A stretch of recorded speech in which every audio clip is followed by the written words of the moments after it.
Kisah perjalanan spiritual seorang pemuda yang mencari ilmu laduni, yaitu ilmu yang diberikan langsung oleh Allah tanpa proses belajar secara formal. Kisah ini mengandung dialog antara seorang guru dan murid, serta mengajarkan tentang pentingnya kerendahan hati, kesabaran, dan keikhlasan dalam pencarian ilmu. Sebelum masuk pada kisah selengkapnya, mohon dukungannya, kasih likes, tekan subscribe-nya ya, dan tombol lonceng kuningnya. Terima kasih atas dukungan sobat semua, salam sehat dan sukses.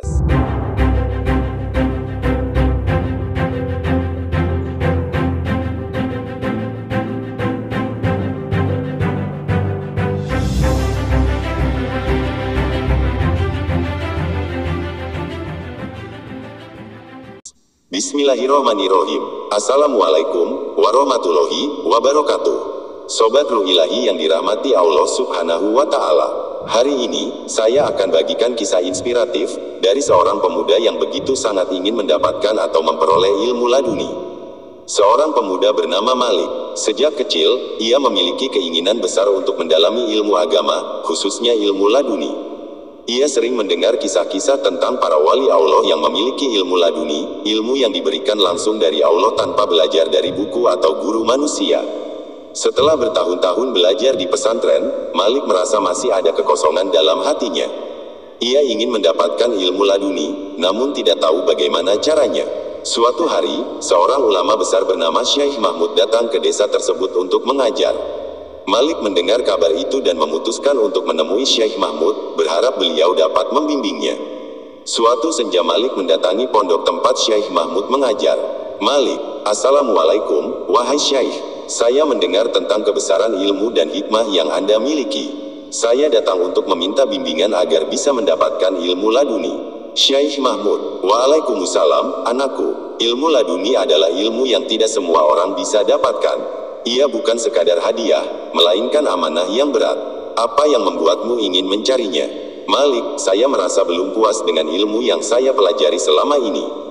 Saya ingin merasakan kedekatan yang lebih dengan Allah, dan saya mendengar bahwa ilmu laduni bisa membuat seseorang langsung memahami hikmah dari Allah tanpa harus belajar dari buku atau manusia.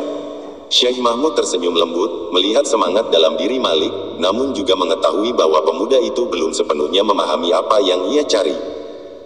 Syekh Mahmud, anakku, tidak ada ilmu yang lebih mulia dari ilmu yang mendekatkan seseorang kepada Allah. Namun, tahukah kamu bahwa untuk mendapatkan ilmu laduni, seseorang harus melewati ujian-ujian berat? Bukan karena Allah tidak ingin memberi, tapi karena tidak semua hati siap menampung cahayanya. Malik, saya siap, wahai Syekh. Saya akan menjalani apapun ujiannya. Syekh Mahmud menatap Malik dengan serius. Beliau menyadari bahwa pemuda ini masih dipenuhi oleh ambisi dan keinginan yang belum sepenuhnya bersih. Syekh Mahmud, jika kamu benar-benar ingin mendapatkan ilmu laduni, maka pertama-tama kamu harus mengosongkan hatimu dari segala keinginan, termasuk keinginanmu untuk mendapatkan ilmu itu sendiri. Ilmu laduni hanya diberikan kepada mereka yang telah menundukkan hawa nafsu, membersihkan hati, dan ikhlas dalam segala perbuatannya. Malik, bagaimana cara saya melakukannya, Syekh? Syekh Mahmud, pertama, latih dirimu untuk tawakal kepada Allah. Hanya dengan bersandar sepenuhnya kepadanya, hati kita bisa menjadi wadah yang layak untuk menerima ilmu laduni. Kedua, perbanyaklah zikir, khususnya zikir yang mengingatkanmu pada kebesaran Allah. Dan ketiga, bersabarlah. Jangan mengharapkan ilmu laduni datang dengan cepat. Ia datang sesuai kehendaknya, bukan kehendak kita. Malik mendengarkan dengan seksama, hatinya mulai meresapi nasihat sang guru. Namun, ia masih merasa ada sesuatu yang mengganjal. Malik, tapi, Syekh, apakah saya tidak bisa mendapatkan ilmu itu jika saya terus belajar seperti sekarang? Syekh Mahmud tersenyum kembali, kali ini lebih lembut. Syekh Mahmud, ilmu yang kamu pelajari melalui guru dan kitab adalah jalan yang Allah ridhoi. Jangan pernah meremehkan ilmu yang diperoleh dari usaha keras. Ilmu laduni bukanlah pengganti dari ilmu yang kamu pelajari, melainkan pelengkapnya. Bahkan para nabi dan wali pun tidak pernah meninggalkan usaha belajar dan mendalami kitab. Syekh Mahmud melanjutkan, ilmu laduni akan datang kepada mereka yang sudah siap, tapi tidak akan datang kepada mereka yang hanya mengejar ilmunya. Kamu harus mengejar Allah, bukan ilmunya. Jika kamu mengejar Allah, maka ilmu itu akan datang dengan sendirinya, sebagai hadiah darinya. Mendengar ini, Malik terdiam. Ia menyadari bahwa selama ini ia terlalu terfokus pada keinginannya untuk mendapatkan ilmu, bukan pada niat ikhlas untuk mendekat kepada Allah. Air mata menetes di pipinya, menyadari bahwa hatinya belum sepenuhnya bersih. Malik, Syekh, saya mengerti sekarang. Saya akan mengikuti nasihat Anda dan membersihkan hati saya dari keinginan yang tidak murni. Saya akan berusaha mendekat kepada Allah dengan cara yang benar. Syekh Mahmud mengangguk. Syekh Mahmud, ingatlah, anakku, bahwa ilmu laduni tidak diukur dengan seberapa banyak yang kamu tahu, melainkan seberapa ikhlas hatimu. Teruslah berusaha, dan jangan pernah kehilangan harapan. Ketika waktunya tiba, Allah akan memberimu apa yang pantas bagimu. Malik meninggalkan rumah Syekh Mahmud dengan hati yang tenang. Ia tahu bahwa perjalanannya untuk mendapatkan ilmu laduni belum selesai, namun ia merasa telah menemukan arah yang benar. Ia menyadari bahwa dalam mencari ilmu laduni, ia harus terlebih dahulu mencari keridhaan Allah dan membersihkan hatinya dari segala ambisi duniawi. Dalam perjalanannya mencari ilmu laduni, setelah ia mendapatkan nasihat dari Syekh Mahmud, kini tiba saatnya bagi Malik untuk menjalankan amalan-amalan yang telah diberikan oleh gurunya. Amalan ini bukan sekadar ritual, melainkan latihan spiritual yang dirancang untuk membersihkan hati, memperkuat hubungan dengan Allah, dan mempersiapkan jiwa agar siap menerima cahaya ilmu laduni. Malik memulai langkahnya dengan sepenuh hati. Ia tahu bahwa perjalanan ini akan panjang dan penuh ujian, namun ia yakin bahwa dengan bimbingan Allah, ia akan mendapatkan apa yang ia cari. Amalan-amalan yang diberikan oleh Syekh Mahmud adalah sarana untuk menundukkan hawa nafsu dan membersihkan hati, sehingga siap menjadi wadah bagi ilmu laduni. Amalan pertama, Syekh Mahmud memberikan amalan zikir yang harus dilakukan Malik setiap hari. Zikir ini bertujuan untuk selalu mengingat Allah dalam setiap keadaan, baik ketika senang maupun ketika sedih. Setiap pagi setelah sholat subuh, Malik duduk di sudut masjid dengan khusyuk. Dengan lembut, ia mulai berzikir. Astagfirullah sebanyak 100 kali, untuk memohon ampunan Allah dan membersihkan hati dari dosa. Lalu, subhanallah walhamdulillah wala ilaha illallah wallahu akbar, juga 100 kali. Amalan ini untuk memuji kebesaran Allah dan merendahkan ego kita. Selanjutnya, la haula wala quwata illa billah, dibaca 100 kali. Untuk mengingat bahwa semua kekuatan dan kemampuan hanya milik Allah. Diteruskan, ya Allah, ya Rahman, ya Rahim juga dibaca 100 kali. Sebagai doa memohon kasih sayang dan bimbingan Allah. Syekh Mahmud, zikir ini akan menguatkan hatimu, membersihkannya dari penyakit hati seperti ria, sombong, dan cinta dunia. Lakukanlah zikir ini setiap hari, terutama di waktu pagi dan petang. Dengan zikir, hati kita akan semakin dekat kepada Allah, dan ilmu laduni bisa datang kepada hati yang telah bersih dan tenang. Amalan kedua, sholat tahajud dan sholat duha. Malik juga diberikan amalan untuk memperbanyak sholat sunnah, terutama sholat malam, tahajud, dan sholat duha. Tahajud adalah waktu ketika Allah paling dekat dengan hambanya, sementara duha adalah waktu untuk memohon keberkahan dalam segala aktivitas. Setiap malam, Malik bangun sebelum fajar untuk melaksanakan sholat tahajud. Ia merasakan ketenangan yang mendalam ketika berdiri sendiri di hadapan Allah, di waktu yang sunyi itu. Seusai sholat, ia berdoa dengan khusyuk, memohon agar hatinya disucikan dan dilimpahi hikmah dari Allah. Sekedar contoh saja, doa setelah tahajud. Ya Allah, berikanlah kepadaku cahayamu. Jadikanlah hatiku bersih, ikhlas, dan siap menerima hikmah darimu. Aku tidak meminta ilmu kecuali yang Engkau ridhoi. Pimpinlah aku di jalanmu, ya Allah, hanya kepadamu aku berserah diri. Saat matahari mulai naik, Malik melaksanakan sholat duha, dengan niat memohon keberkahan dalam aktivitasnya dan mendekatkan diri kepada Allah. Amalan ketiga, puasa sunnah. Untuk menundukkan hawa nafsunya, Malik juga diperintahkan untuk memperbanyak puasa sunnah. Setiap Senin dan Kamis, Malik menjalankan puasa, merasakan betapa halusnya nafsu yang mencoba menarik dirinya pada dunia. Dengan berpuasa, Malik belajar mengendalikan dirinya, bukan hanya dari makan dan minum, tapi juga dari keinginan-keinginan duniawi yang lebih halus, seperti pujian dan ambisi pribadi. Malik masih ingat wejangan Syekh Mahmud. Puasa itu bukan hanya menahan diri dari makan dan minum, tetapi juga dari semua keinginan yang mengotori hati. Saat kamu berpuasa, niatkan untuk membersihkan dirimu dari segala nafsu duniawi dan mendekat kepada Allah. Amalan keempat, Malik juga diperintahkan untuk memperbanyak membaca Al-Quran setiap hari, tapi dengan tadabbur, yaitu merenungkan maknanya. Jadi, bukan sekadar membaca, tapi juga memahami dan meresapi pesan-pesan ilahi yang terkandung di dalamnya. Setiap malam sebelum tidur, Malik membuka musyafnya dan membaca beberapa ayat. Setelah membaca, ia berhenti sejenak untuk merenung, mencoba memahami apa yang Allah sampaikan kepadanya. Malik tahu bahwa Al-Quran adalah sumber segala hikmah, dan semakin ia memahami isinya, semakin dekat ia kepada Allah. Amalan kelima, ikhlas dalam beramal. Syekh Mahmud menekankan pentingnya keikhlasan dalam setiap amalan. Malik diberi tugas untuk selalu memeriksa niatnya sebelum melakukan segala sesuatu, baik itu dalam beribadah, belajar, maupun bekerja. Malik harus memastikan bahwa semua yang ia lakukan semata-mata karena Allah, bukan untuk mendapatkan pujian atau penghargaan dari manusia. Pesan Syekh Mahmud, ilmu laduni hanya diberikan kepada hati yang ikhlas, yang tidak mencari dunia atau pujian manusia. Ketika hatimu hanya menginginkan keridhaan Allah, maka ilmu itu akan datang dengan sendirinya. Maka, periksalah niatmu setiap kali kamu berbuat sesuatu, agar tidak ada sedikit pun ambisi dunia yang menyusup ke dalam hatimu. Ujian hati dan kesabaran Malik. Hari demi hari berlalu, Malik menjalankan semua amalan yang diberikan kepadanya dengan penuh ketekunan. Namun, ilmu laduni yang ia harapkan tidak serta-merta datang. Malik mulai merasakan ujian dari Allah atas kesabarannya dalam mencari ilmu laduni. Ada kalanya ia merasa putus asa dan bertanya-tanya apakah ia layak mendapatkan ilmu laduni. Namun, setiap kali perasaan itu muncul, Malik segera mengingat nasihat gurunya untuk bersabar dan terus ikhlas dalam perjalanannya. Suatu hari, Malik kembali menemui Syekh Mahmud dan mengungkapkan kegelisahannya. Malik memberi salam hormat dan mencium tangan Syekh. Assalamualaikum, Guru. Petik 2. Lanjut Malik. Syekh, saya sudah menjalankan semua amalan yang Anda berikan. Saya sudah berusaha membersihkan hati saya dan mendekatkan diri kepada Allah. Tapi mengapa ilmu laduni itu belum juga datang? Syekh Mahmud tersenyum lembut, memahami perasaan Malik. Syekh Mahmud, anakku, jangan terburu-buru. Ilmu laduni tidak datang karena usaha kita, melainkan karena kasih sayang Allah. Kamu tidak tahu kapan waktunya, tapi teruslah berusaha dan ikhlas.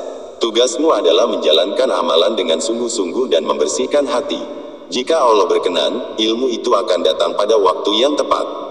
Akhirnya, Malik menyadari bahwa pencarian ilmu laduni bukan sekadar tentang amalan-amalan yang ia lakukan, tetapi tentang proses penyucian hati dan penghambaan total kepada Allah. Ia terus menjalankan amalan-amalan tersebut dengan sabar dan ikhlas, tanpa lagi berharap kapan ilmu itu akan datang. Malik hanya mengharapkan keridhaan Allah dalam setiap langkahnya. Begitu hatinya benar-benar bersih dan ikhlas, Malik mulai merasakan kedamaian yang luar biasa dalam hatinya. Ia tidak lagi gelisah mencari ilmu laduni, karena ia sadar bahwa tujuan akhirnya adalah Allah, bukan sekadar ilmu. Dan di saat hatinya sudah benar-benar siap, tanpa ia sadari, hikmah dan pemahaman mendalam mulai mengalir dalam hatinya, sebagai karunia dari Allah yang selama ini ia cari. Setelah bertahun-tahun menjalankan amalan dan nasihat dari Syekh Mahmud, Malik kini telah mencapai kedamaian batin yang lebih dalam. Setiap hari ia terus berzikir, sholat tahajud, puasa sunnah, dan membaca Al-Quran dengan penuh tadabbur. Semakin lama, Malik semakin memahami bahwa ilmu yang ia cari bukanlah sesuatu yang bisa diraih dengan usaha keras atau ambisi pribadi. Ilmu itu adalah anugerah Allah yang diberikan kepada hamba-hambanya yang ikhlas, sabar, dan siap menerimanya dengan penuh keimanan. Suatu hari, setelah selesai sholat tahajud, Malik duduk dalam keheningan malam yang begitu tenang. Ia merasakan sebuah ketenangan yang berbeda, seolah-olah hatinya benar-benar bersih dan jernih. Dalam keheningan itu, ia merenung tentang perjalanan panjangnya. Ia tidak lagi merasakan kegelisahan untuk mengejar ilmu laduni. Sebaliknya, ia merasa puas dengan apa yang telah ia jalani dan lebih fokus pada kedekatan dengan Allah. Malik berkata dalam hatinya, "Ya Allah, kini aku mengerti bahwa yang aku cari selama ini bukanlah ilmu itu sendiri, melainkan keridhaan-Mu. Jika Engkau berkenan, berikanlah hikmah dan pemahaman kepadaku. Namun jika tidak, aku ridho dengan apa yang telah Engkau tetapkan." Tiba-tiba, dalam keheningan malam itu, Malik merasakan seolah-olah hatinya terbuka lebar. Sebuah cahaya pemahaman masuk ke dalam hatinya, bukan melalui pikiran, melainkan langsung ke dalam jiwanya. Ia merasakan seolah-olah semua yang selama ini ia pelajari menjadi begitu jelas dan mudah dimengerti. Tidak ada kebingungan, tidak ada keraguan. Setiap ayat Al-Quran yang dulu ia tadaburi, kini terasa memiliki makna yang lebih dalam dan menyentuh. Malik berbisik, apakah ini yang dinamakan ilmu laduni? Ya Allah, aku tidak pernah menyangka rasanya begitu damai, begitu menenangkan. Keesokan harinya, Malik memutuskan untuk kembali menemui Syekh Mahmud, bukan untuk mencari bimbingan lagi, melainkan untuk berbagi pengalaman yang baru ia rasakan. Sesampainya di rumah Syekh, ia mendapati gurunya sedang duduk di teras, seolah-olah menunggu kedatangannya. Syekh Mahmud, Assalamualaikum, Malik. Bagaimana kabarmu hari ini? Malik segera menyalami gurunya dan mencium tangannya. Jawab Malik, Waalaikumsalam, Syekh. Saya datang bukan untuk meminta nasihat, tetapi ingin menceritakan sesuatu yang luar biasa yang saya alami tadi malam. Syekh Mahmud tersenyum hangat, seolah sudah mengetahui apa yang akan disampaikan Malik. Malik membuka kisahnya. Tadi malam, setelah sholat tahajud, saya merasakan sebuah cahaya memasuki hati saya. Saya tiba-tiba bisa memahami banyak hal yang dulu terasa sulit. Hati saya terasa begitu ringan dan damai. Apakah ini yang disebut ilmu laduni, Syekh? Syekh Mahmud memandang Malik dengan lembut dan penuh kebijaksanaan. Syekh Mahmud berujar, Alhamdulillah, akhirnya engkau telah sampai pada apa yang selama ini engkau cari. Namun, ketahuilah, Malik, bahwa ilmu laduni bukanlah sekadar kemampuan untuk memahami. Ia adalah anugerah Allah yang diberikan kepada hambanya yang benar-benar ikhlas dan ridho terhadap ketetapannya. Ilmu ini tidak datang melalui usaha duniawi, melainkan karena kasih sayang Allah. Lalu, Syekh Mahmud melanjutkan, apa yang kamu rasakan tadi malam adalah awal dari perjalanan baru. Ilmu laduni yang kamu dapatkan akan terus berkembang selama kamu tetap menjaga hatimu tetap ikhlas dan bersih. Jangan merasa puas dengan apa yang kamu capai sekarang. Teruslah mendekat kepada Allah, karena ilmu laduni bukan tujuan akhir, melainkan sarana untuk lebih dekat kepadanya. Kata Malik, Syekh, saya kini mengerti apa yang selama ini Anda ajarkan. Saya merasa bersyukur bahwa perjalanan ini mengajarkan saya untuk tidak sekadar mengejar ilmu, tetapi lebih dari itu, untuk mengejar cinta dan ridho Allah. Ujar Syekh Mahmud, benar, Malik. Ilmu laduni adalah cahaya dari Allah yang diberikan kepada mereka yang mencarinya, bukan mereka yang sekadar mencari ilmu. Dengan ilmu ini, kamu harus semakin tawadu, rendah hati, dan semakin berusaha menjadi hamba yang lebih baik. Jangan pernah merasa lebih tinggi dari orang lain hanya karena kamu mendapatkan anugerah ini. Ilmu laduni, jika tidak disertai dengan keikhlasan dan kerendahan hati, bisa menjadi ujian yang berat. Malik mengangguk dengan penuh kesadaran. Ia memahami bahwa dengan mendapatkan ilmu ini, tanggung jawabnya semakin besar. Ia tidak lagi memandang ilmu laduni sebagai sesuatu yang harus dibanggakan, melainkan sebagai amanah yang harus ia jaga dengan sebaik-baiknya. Sejak hari itu, Malik terus menjalani kehidupannya dengan penuh keikhlasan dan kerendahan hati. Ia tidak lagi mencari pengakuan atau pujian dari orang lain. Setiap hari, ia melanjutkan amalan-amalan yang telah diajarkan oleh Syekh Mahmud, namun kini ia melakukannya dengan pemahaman yang lebih mendalam. Beberapa tahun kemudian, Malik mulai dikenal di desanya sebagai seorang yang penuh hikmah dan kebijaksanaan. Orang-orang datang kepadanya untuk meminta nasihat dan bimbingan. Namun, Malik selalu menolak dipanggil dengan gelar apapun. Ia hanya menganggap dirinya sebagai seorang hamba biasa yang ingin berbagi apa yang telah Allah berikan kepadanya. Suatu hari, ada seorang pemuda datang kepadanya. Hal ini sungguh mengingatkan Malik pada dirinya sendiri bertahun-tahun yang lalu. Pemuda itu tampak gelisah, seperti sedang mencari sesuatu yang lebih dari sekadar ilmu biasa. Kata pemuda itu, wahai Malik, saya mendengar banyak tentang Anda. Saya ingin mencari ilmu laduni, seperti yang konon Anda miliki. Dapatkah Anda mengajarkan saya bagaimana cara mendapatkannya? Malik tersenyum, mengenali semangat yang dulu pernah ia miliki. Kata Malik, saudaraku, jika engkau ingin mendapatkan ilmu laduni, maka pertama-tama engkau harus membersihkan hatimu dari segala ambisi pribadi. Ilmu laduni bukan sesuatu yang bisa dikejar dengan keinginan duniawi. Kamu harus mengosongkan dirimu dari keinginan itu, dan menyerahkan sepenuhnya kepada Allah. Pemuda itu mendengarkan dengan serius, merasa bahwa jalan yang ia tempuh akan panjang dan penuh ujian, seperti yang pernah dialami Malik.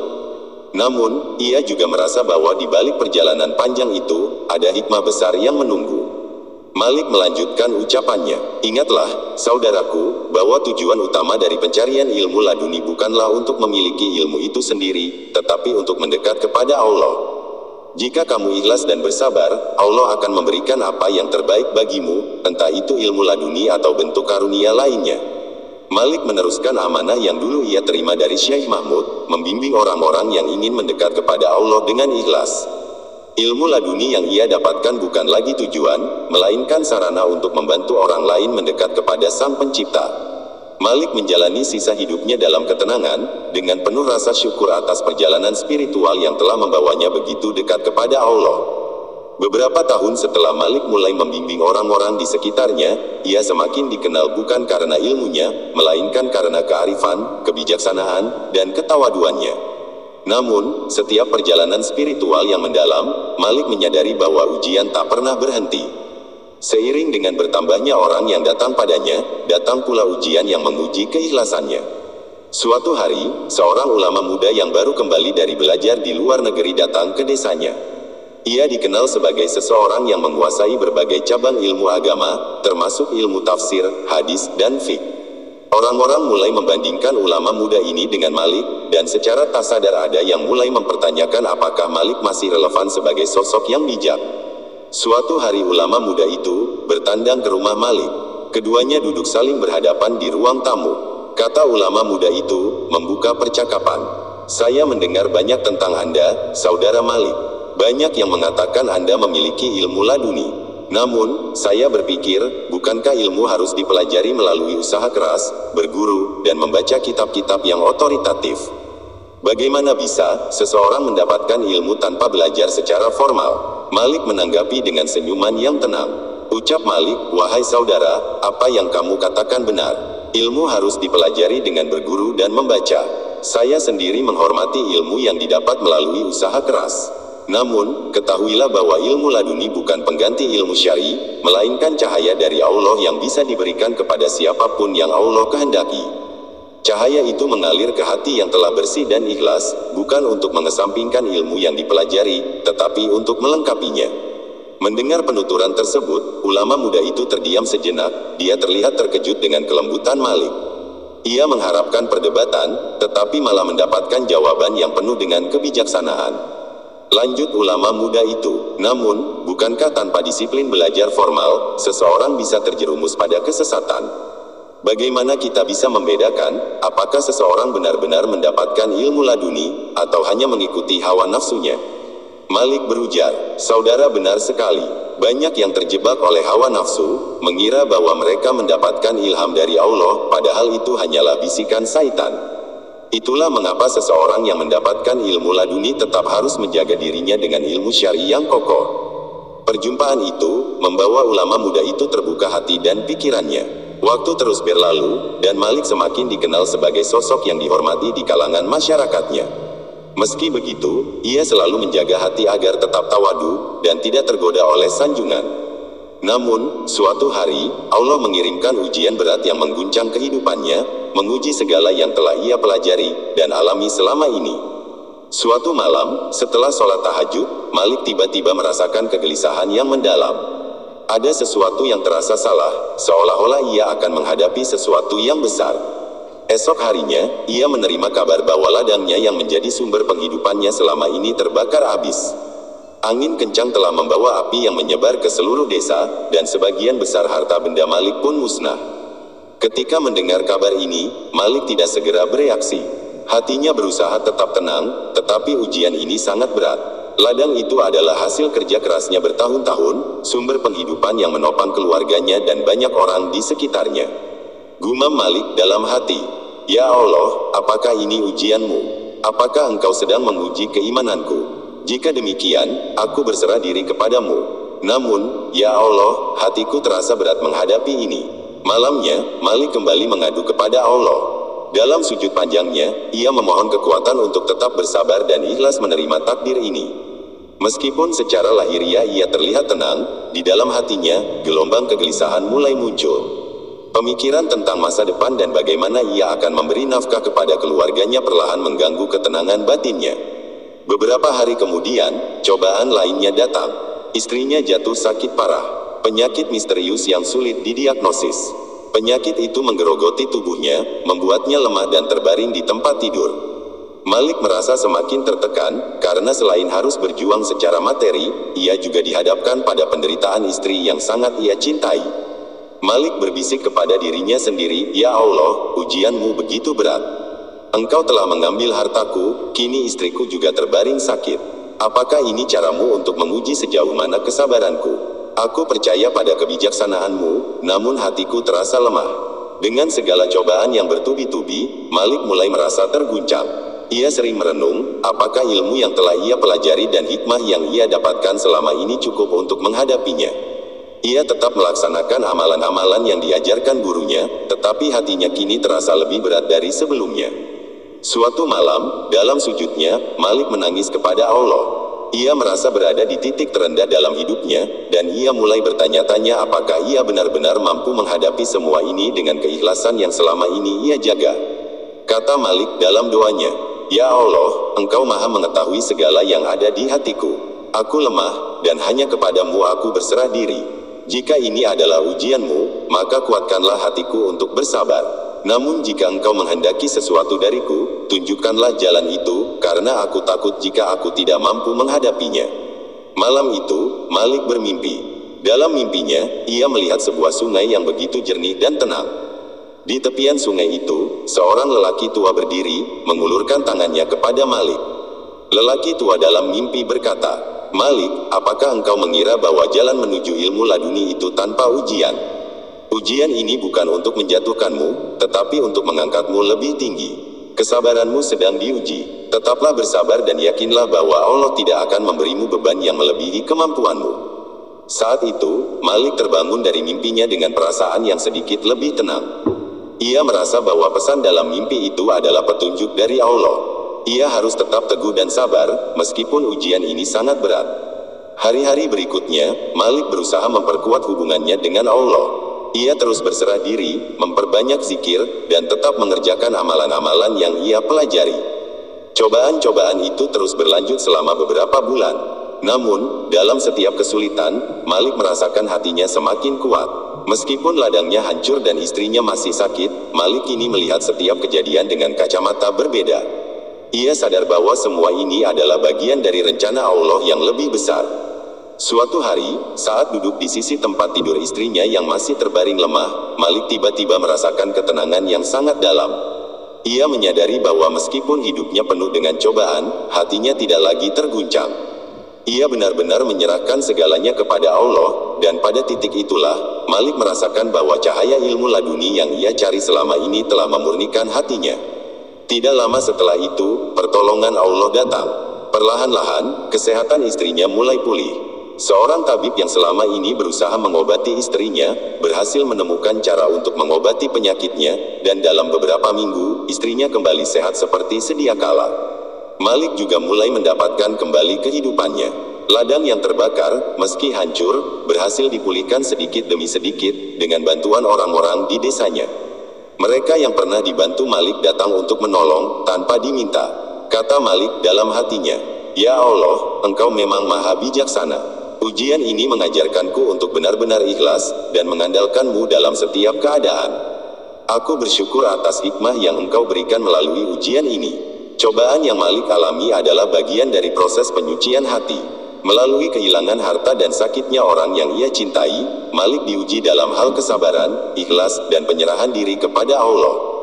Pada akhirnya, ia bisa memahami bahwa ilmu laduni bukan hanya tentang pemahaman spiritual, melainkan juga tentang penyerahan diri, kepadaan dan keikhlasan dalam menghadapi segala takdir Allah. Cobaan itu tidak hanya menguji kesabarannya, tetapi juga memperdalam hikmahnya dalam memahami makna kehidupan. Malik tidak hanya menemukan ilmu laduni, tetapi juga menemukan kedamaian sejati yang hanya datang dari Allah melalui ujian tersebut. Nah, Sobat Ruh Ilahi, semoga yang saya bagikan ini bisa membuka cakrawala pandang kita untuk lebih memahami akan takdir dan kuasanya Allah Azza wa Jalla. Semoga bermanfaat dan menambah tebalnya iman dan Islam kita. Wabillahi taufik wal hidayah. Wassalamualaikum warahmatullahi wabarakatuh.